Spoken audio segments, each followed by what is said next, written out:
Welcome to the Black Kitchen Podcast, a mini-series made to celebrate the winding, vibrant history of Black food culture in the U.S. My name is Adrian Miller. I'm a culinary historian, food writer, and soul food scholar, and I'll be your host. Let's get into it. When Chef Christian Gill was first getting started at the ripe old age of 5 years old, he made his first cooking mistake, emptying a container of chili powder into his mom's already seasoned dish. He just wanted to do what she did. He wanted to season with confidence. It's a lesson he's carried with him his whole career, including during his tenure as head chef of Cincinnati's Boomtown Biscuits and Whiskey, where he's sure not to overseason, but very likely to let the ancestors cook through him. Here's my conversation with Chef Gill.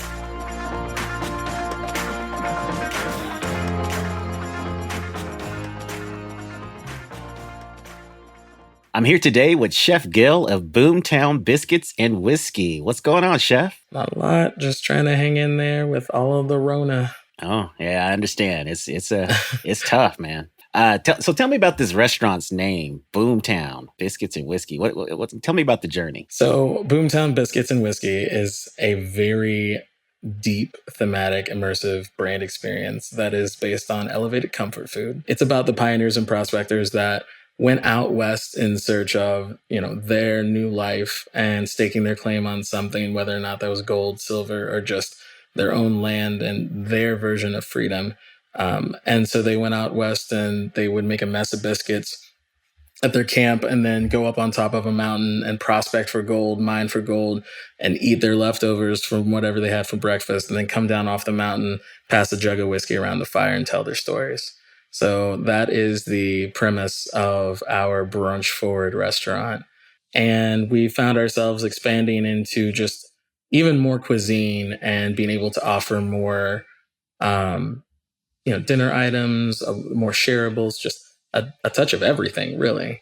But keeping it focused on comfort food from around the world, not just the Deep South and not just the West.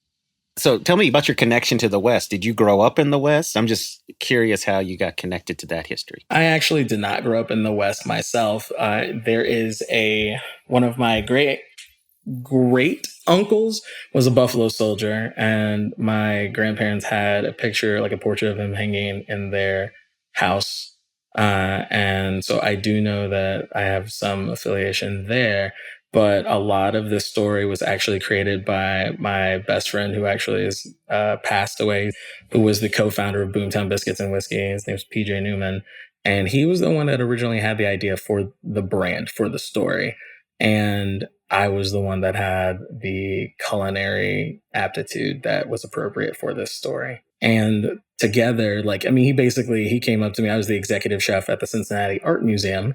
And he came up to me and at an event and was just like, "Hey, I know we're friends and good friends, but you want to do this restaurant with me, biscuits?" And I was just kind of like, "Yeah, no, well, let's do it." I enjoy the museum, but I would like to have a stove. So I ventured out with him, and we literally went coast to coast, eating every biscuit we could encounter, every mac and cheese, every version of greens, be there collard, turnip, kale. We literally ate our way from Florida to Maine to Portland, Oregon, to California, and all kinds of places in between. This was something that I've learned and have grown in the last 3 or 4 years, I guess specifically 4 to 5 years. And that is that restaurants require or should require themselves to have more than just food and beverage. It needs to be a brand experience. It needs to be an experience from start to finish, from customer service, guest attentiveness, to the attention to detail with the food. And that is something that PJ really instilled in me on our adventures across the nation. And that's something that still rings true with our food and my food today. Yeah, as a soul food scholar, all of that eating that you did, I call that research. Research. So, for those who are not familiar, could you just say a little bit more about what a Buffalo Soldier is? Yes. So, a Buffalo Soldier, they had their own, that's an all black uh, troop of cavalry that were stationed Midwest, out west.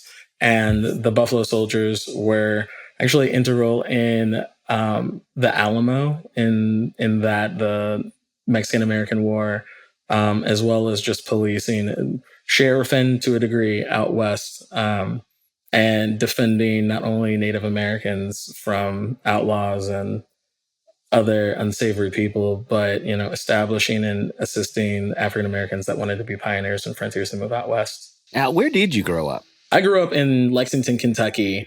So still the South, kind of close to the Mason-Dixon line, but I'm still the South. I'm still Southern. And my dad grew up in Southern Georgia, like deep Southern, around Savannah. I'm talking about like Valdosta and Ocilla.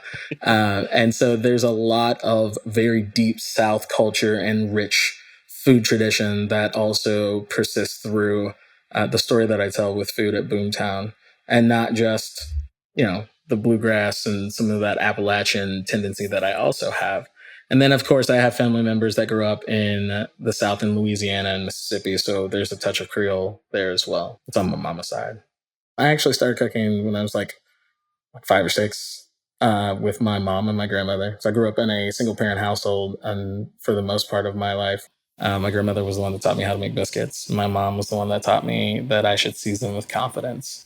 Because that's literally it's what the elders did. It's what they do. There are no recipes. There are no guidelines. It is feeling and soul and cooking from the heart.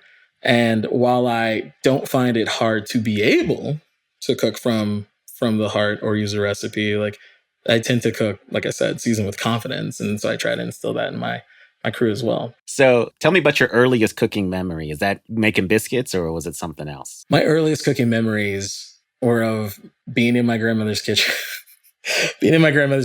and learning how to make chili. So not Cincinnati Greek ragu bolo, like no, not that, like actual chili. Chili powder and garlic salt and stewed tomatoes, all of that.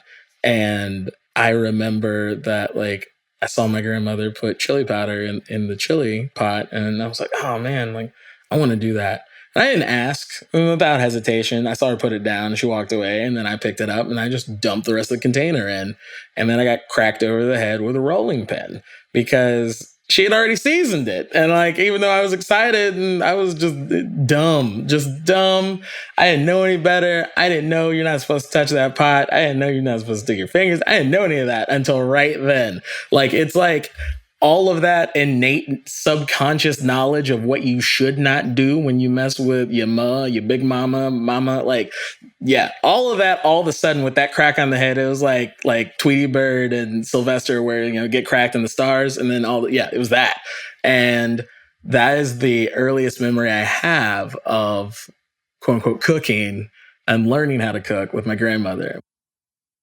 With my mom, the first thing I learned how to cook was cookies. Like I learned how to bake cookies from scratch. Cookies, pies, baking was always been my mom's thing. Like even though my grandmother's biscuits are bar none the best biscuits I've ever had and ever will have, I know everybody was like, my grandma make the best.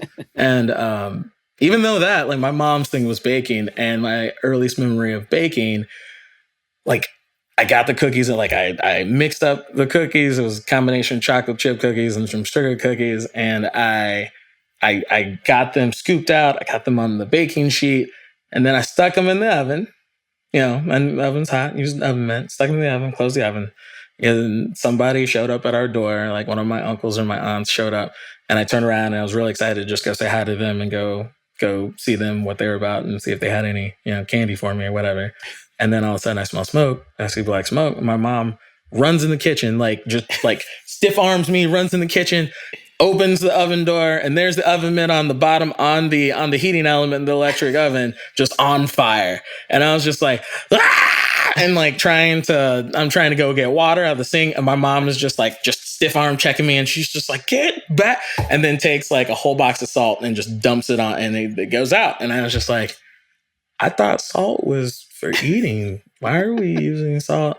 And that was right before she got a hold of me and wore me out for doing that, for not paying attention. And never burned an oven mitt or towel, nothing ever again. Nope. I learned right then and there. Well, I was going to say, I've started to notice a pattern, cooking and punishment. So, but that's okay. We can move on. So tell me, you're growing up with your mother and your grandmother. Did they both shape your palate, or give us a sense of kind of what you were eating during your childhood? So a lot of my childhood, we'll start with my grandmother. A lot of my childhood eating in my grandmother's house was your classic Southern traditional soul food cooking. And that's like a lot of what my grandmother made was what her mother taught her. We even, we had rabbit and stuff. Like my grandfather and my uncles, like they hunted, and it was like, it was whatever was available. Like my grandparents had a small farm, and they had chickens at one point, and they had like a nice piece of acreage with a garden. And I was part of that rear end of mine growing up was to tend that garden and to learn how to be a proper gardener, because you have to have respect for your food. So that's the only way that you truly appreciate and understand it and can manipulate it more, is if you start from the ground up. Like, no pun intended.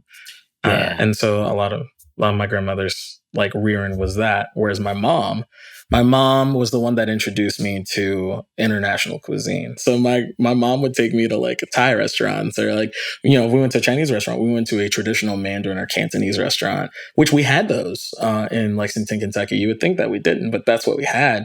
And like, or we'd go to a traditional Mexican restaurant, like street food, street tacos. And so my mom was always that guide in my culinary rearing. And that's the primary way that I've grown as a chef, is by eating everything. And that's how my mom and my grandmother really developed my palate from a young age.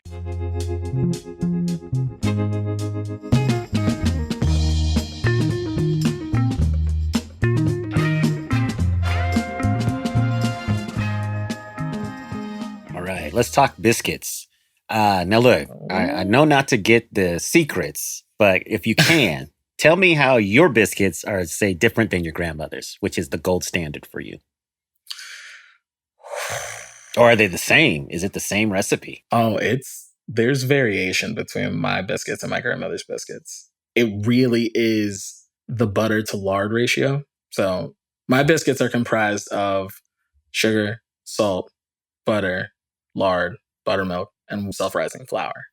That is so true Southern flour, soft wheat flour, like, high quality 83% fat butter. Like, whenever we can get heirloom leaf lard from, small pig farms, like we use it if we can. But like, that is what is comprising my biscuit. And my grandmother's is the same thing. It's just the ratio of lard to butter is different. She has a lot more lard in her biscuits than I do. So you know what made me really happy when you did that? You said butter and lard. You didn't say either or. So I'm very happy to hear that. And then tell me about the buttermilk. Is it, fully leaded buttermilk, with all the fat and stuff, or is it more fully leaded? Okay. So how do you source your buttermilk? So we source our buttermilk right now, because of COVID. It's commodity buttermilk from whole fat buttermilk from the regional farms. But we try to be as local as possible. Our local farm is Marburg Farm, and that's in northern Kentucky, Cincinnati. I want to say I've seen it in Indiana a few times, but that is as local as we can get right now, with supply chains being broken and just everything else going on. But always true whole fat buttermilk. First cut, that extra virgin buttermilk. But we're never using low fat buttermilk ever. Just to dig a little deeper into this. So what's so important about the butter to lard ratio? So the importance of the butter to lard ratio actually starts with how you process and incorporate the butter. So we actually freeze our butter, and then we shred it while frozen into the smallest flex that we possibly can, because that even distribution of that shredded frozen butter allows for pockets of steam to form, as well as for an even distribution of melting factor to create that crumb of that biscuit. And without that super fine shred and without freezing the butter, you tend to have, biscuits that stick more. And there's nothing wrong with that. Ain't nothing wrong with that. There's all kinds of different biscuits. For anybody out there is like, hold up now, look here, chat. Like, nope, no, nothing wrong with it. If I don't have the ability to shred butter, like I always, I keep microplaying my back pocket if I go on a trip, just that way I can, if I need to make biscuits on the fly, like I can just. Yeah. But that's the important part with the butter. With the lard, it's important to make sure you have enough lard to keep the biscuits from sticking to the sheet pan, and then also to round out that flavor. Because even though lard, like it's very low salinity factor, almost non-existent most of the time when we get the lard that's been processed appropriately, there is still a touch. And so adding that small amount of salt balanced with the sugar on the lard, as long as the lard is pure, that's what creates the umami factor. Now, keeping that butter to lard ratio tight, because that lard is going to melt as well. But with the lard, like you want to make sure that you're like, whenever you're making pie crust and you use lard and you want to get those like really small pearls, that very small crumble for the lard, you want that as well here, but it'll end up distributing very evenly, or as evenly as possible, with that butter distribution. And so you have these little pockets, the butter melts, the steam is created, and then the lard, which also is slightly acidic, so it also helps with leavening factor when you add baking powder and baking soda. That lard also will melt in there, and these little just pockets of flavor, even though they're slightly hollow and like they're micro though, and they create more rise. But once you bite into that biscuit and, past that crunch of the outside layer and into the fluffiness that just kind of melts in your mouth, a biscuit is unforgiving, yet very forgiving. And it all has to do with whatever your process is and being consistent with your process. So being consistent with your process is what makes it forgiving. If you have like lower quality ingredients, or you can't get something specifically and you have to punt and use something else, keeping everything consistent in terms of your formula. And what's the key to that golden brown color? Or should I say just golden color on a biscuit? What's the key to the golden color on a biscuit? You were right on the golden brown. Like okay. It's golden brown. The key to that golden brown color is your heat point. So the heat point being about 425 degrees in a convection oven, and then 450 in a convention oven. And everybody out there is just like, that's too high, you gonna burn? Mm-hmm. No, they're only in the oven for like 8 to 10 minutes. Like mm-hmm. You can't rush it, but at the same time, you can't just not pay attention to it. Like you gotta finesse it. And I think that's all biscuits. I think that's a lot of quick breads in general. Like they have to be finessed. Because there's times where it's really cold in your house, and then there's times where it's really hot and humid in your house. And just like with bread, all of those are major factors in how your food turns out. So that golden brown color, especially if you have a convection oven, like it's a lot more consistent, because that 425 degrees is just hot enough to start browning on the top, and at the same time browning underneath. And then that lard is melting down into the bottom of that biscuit, so then it's not going to stick to that pan. And then also you have all of these steam pockets forming because you dispersed your butter the correct way. So then it doesn't take as long. You don't have to worry about sticky undercooked biscuits in the middle. Gotcha. And then why do you love flour so much? I love soft wheat flour because not only is that the flour that I grew up with, but all of our testing, PJ and I's testing before we even really built Boomtown, we used every flour imaginable. And soft winter wheat flour is legit the only flour that was able to stand up to the expectation that we had in terms of light, fluffy, airy. I mean, because when we originally opened with a classic punched laminated biscuit. And while that's where my heart lied for so long, and like my heart was in that classic laminated fluffy round biscuit for forever. But then I made the choice to punt and switch to a drop biscuit because COVID, and I didn't have the labor, and labor is expensive. So tell me, because you mentioned something I'd never heard of. So you said laminated biscuit versus a drop biscuit. I guess I've heard of the drop biscuit, but can you just tell us quickly what the differences are? Yes. So a drop biscuit is where you incorporate all of your ingredients, bring your dough together. It's still fairly wet. It's not a stiff, resilient dough. It's a fairly wet, loose crumble dough that is just comes together. And then you would take a scoop or a spoon, and then you would take your scoop and then drop it onto your sheet pan, cookie tray, cookie sheet pan.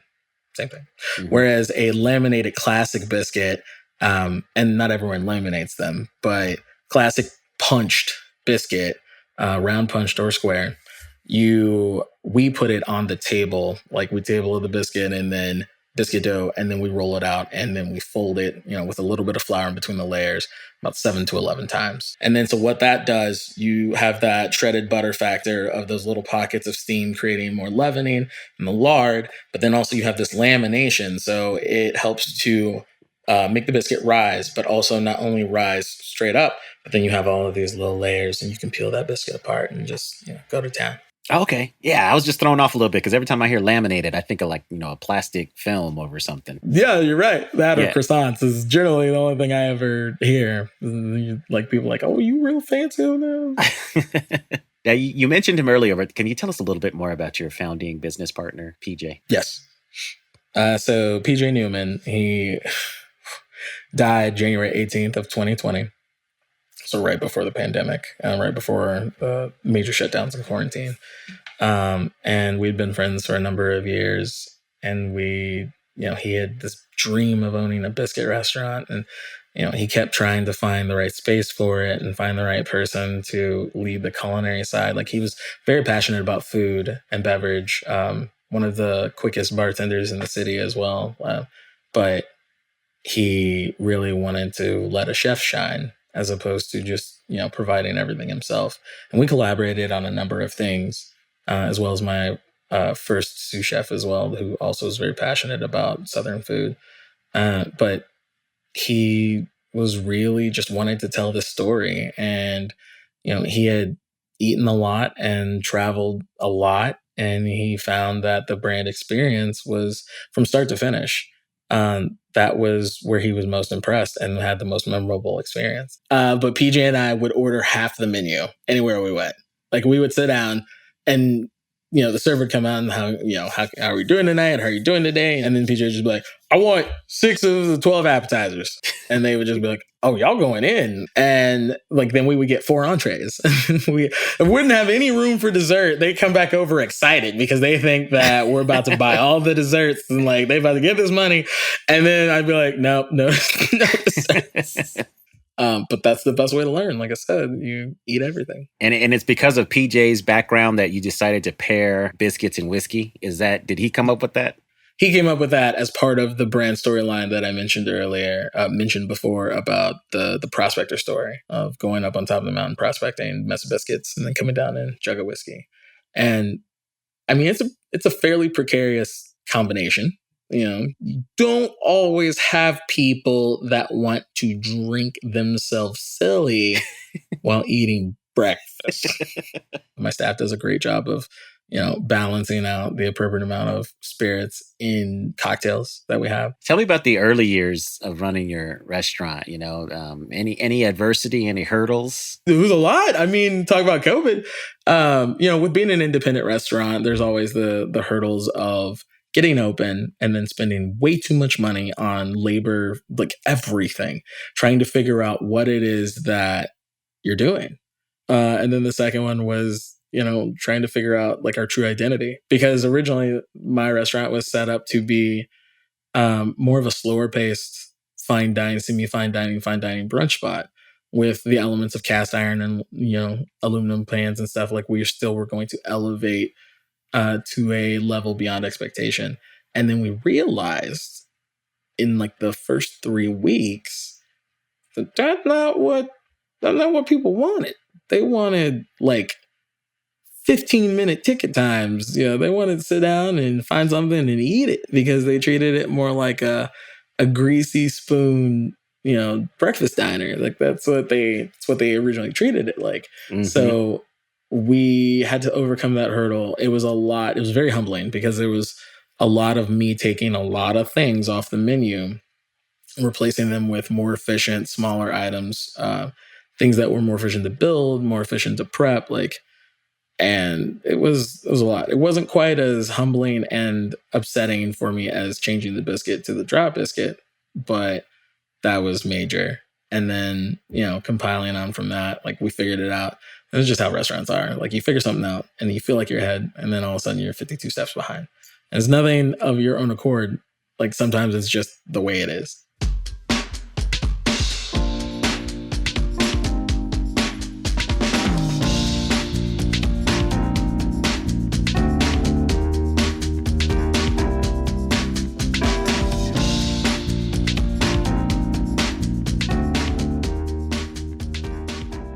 So it seems like in your career, you've been very enterprising. You got a lot of different things going on. So I'm just going to pick one of them. Tell me about the Christian Gill Culinary Gang. The Culinary Gang came about during COVID, when essentially we were closed down for a number of weeks, and I still wanted to contribute to supporting all of the other local food and beverage businesses that were open, all my friends and associates and comrades. I wanted to contribute to that. And so I started a show of sorts, or I started a collective of PSAs called Feast Mode. And we basically would just guerrilla run and gun for 30 minutes in a restaurant. We'd film a bunch of B-roll of different dishes that they, might have wanted to highlight. We highlighted the chef or the owner, and then, got footage of people eating. And then while one of my friends he would go down and he would edit that. And then I would just do a track of narration to put underneath it. And we throw some music under it. And then we basically would just throw it on social media. And that was just to incentivize people to continue to go out and, patronize those restaurants. And then from there, I had some former producers from out west that were like, you should do a cooking show. All these people are doing cooking shows, from their house and stuff. You should do one. So I did. And it's called Shit in the Fridge because it was Rona. It was in the heat of it and you couldn't leave your house. And so we wanted to entertain people by showing them and inspiring them and motivating them to use their shit in their fridge and cabinets. And so you can check it out on Christian Gill's Culinary Gang on YouTube. There's all kinds of different episodes. We take stuff from the fridge and turn it into a romantic dinner for two with a nice apricot preserve glaze on crispy salmon. And then one of the things that we made sure to do is we always had a bunch of whimsy and stupid stuff. And then we always taught one lesson or one skill. And legit did not mean to form a social media content generating company. That was not the intention. The intention was to get out of the house and be productive for the industry. And then it turned into Christian Gill's Culinary Gang, which then became the umbrella company for my restaurants. There's a lot of negative connotations and assumptions and stereotypes that are associated with gang, but I don't care because I didn't want to be called a group. This is we were a gang and I live in the hood and I don't care. It's always, I've learned from being ostracized from a lot of different groups growing up and not being accepted into anybody's clique. I learned that being myself was the best way to accept myself, was just to be myself and stop lying to myself about who I was. And so Culinary Gang, that's what it is. Gang. The gang. It's a gang of a bunch of skilled individuals that have one goal, and that is to season with confidence, which is our mission statement. I forgot to mention this to you. So I call myself the Soul Food Scholar. My mission statement is dropping knowledge like hot biscuits. So I even trademarked that. I got goosebumps. Yeah. Biscuit goosebumps. Nice. So tell me about your customers. Do you have any memorable customers? Yes, there's a lot of them. There was this group that came all the way from Houston, and they came in, they sat down, and you could clearly tell that these black women had an expectation, and it was lower than what they expected. Like, they came in with low expectations, but they came in because they heard that it was a black-owned business, but they still came in like, I mean, people literally, you just go into a soul food joint, you're just like, I'm gonna see what they have, but like they ain't gonna have what I want. Like they ain't doing what I think they doing. Like I can already smell it because they ain't smell nothing. So no, like that's how they came in. They came in like that, and they just like they sat down, and I came out, and I was just like, "Hi, ladies." Like I wasn't their server, but I came out and made sure that I made it known that I was there. My grandmother's rolling pin that cracked me in the head is above the kitchen doors. Like I do my best to stay humble, and that all of the food is from scratch. And they ate and they ate and they ate. And like, I was just so proud because I wasn't cooking that day. I was in the dish pit. But like for my staff to be able to consistently roll out all of the things that, my chef de cuisine and I have worked so hard on, and to be able to impress, and they loved it. And then I went back out and I was like, okay, y'all can yell at me now. And like, no, they didn't. They were like, boy, why ain't you got one of these in Houston? You need to come to Houston. You need to come to Houston right now. Oh man, that's pretty sweet. Yeah, that was one of the most memorable groups of guests that I've had. Tell me about the items on your menu that your customers just go crazy for. So what are some of the most popular items? The shrimp and grits. Like I mentioned the grits before, and the chicken stock, maple smoke, cheddar, all that. And then we make a Thai style coconut curry gravy that goes on top of those grits. And then on top of that is a lemongrass glazed shrimp. So it's a lot of Thai and South Asian Pacific influence into that dish, instead of just your traditional shrimp and grits. So they go crazy for that one. Our Oregon Trail, which is like our Korean sweet potato hash. And it can be made vegan as well. But that's a vegetarian dish that you can add like our Korean barbecue fried chicken, or you can add extra kimchi or short ribs, stuff like that. But people, especially vegetarians, they come in and that's almost always what they get. And then the number one thing that we sell at Boomtown is the Yukon, which is our buttermilk fried chicken sandwich, biscuit sandwich with our sawmill sausage gravy, maple smoked cheddar, crispy bacon. And then you put like an over easy egg on that sucker, and it just knocks people out like a light out. Now, what does getting the grant from Southern Restaurants for Racial Justice, the Lee Initiative, and Heinz mean to you? First, it means that, like I said before, it reaffirms that I'm doing something right. And not just doing something right from a restaurant perspective, but from trying to be a positive Black male role model, not only in my neighborhood, but on a national level. And not only on a national level, but within my industry. Trying to be environmentally conscious, trying to be, like I said, a positive role model, and just keep kids on track in my neighborhood. And it means that all of the time and energy and blood, sweat, and tears that I put into trying to just persevere through every hardship and every heartache, it just means that I'm doing something right. Chef Gill, it was so great talking to you. Thank you for your time. And again, congratulations on being a recipient of this grant from Southern Restaurants for Racial Justice, the Lee Initiative, and Heinz. Thank you. I appreciate you all taking the time to listen to me talk too much. That was my talk with Chef Gill from Boomtown. I, for one, feel much more well-versed on the intricacies of the lard to butter ratio in biscuit making. To hear more from Chef Gill, check out his own podcast, The Prep List, available wherever you get your podcasts. I think my work is done here. Take it easy, people. I'm out. This podcast has been brought to you by Heinz, the Lee Initiative, and Southern Restaurants for Racial Justice. You just heard from one of the more than 60 restaurants in our 2021 Black-owned restaurant cohort.